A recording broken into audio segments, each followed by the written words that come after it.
Qu'est-ce qui se passe là du côté de la France? On a perdu tout le sens des principes qui sont les nôtres. Le sens de ce qui doit nous permettre d'être debout, de donner de la voix, de refuser l'inacceptable. Cette flottille de la liberté, elle aurait dû être soutenue par le gouvernement français. Elle aurait dû être accompagnée par le gouvernement français. Et si elle existe, c'est parce que les gouvernants sont impuissants. Ils ne bougent pas. Moi, je ne comprends pas aujourd'hui les réactions des dirigeants politiques français. Mais ils ont peur de quoi? On a le droit de se poser la question.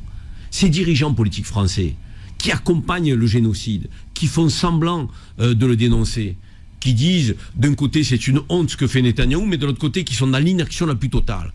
Avec au départ du port de Fos, Marseille-Fos, donc un embarquement qui avait des armes, des pièces détachées pour mitraillettes.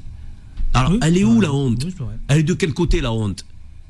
Je me souviens que le président de la République avait dit, en parlant de l'arrestation de Boualem Sansal en Algérie, l'Algérie se déshonore. C'est un déshonneur pour l'Algérie. Mais monsieur le président de la République, le déshonneur de la France, ça fait des mois qu'il dure et qu'il perdure sur l'inaction française pour le peuple palestinien. Ça fait des mois que la France devrait mettre en place un embargo, devrait prendre des résolutions au Conseil de sécurité des Nations Unies, devrait mettre en place, je dirais, une aide humanitaire avec des dirigeants politiques français qui ont le courage et qui devraient avoir le courage de se mouiller, d'aller sur place. On ne fait que des déclarations, Adil Farkan. Et là, les déclarations que nous faisons, elles sont faites pour critiquer la flottille de la liberté.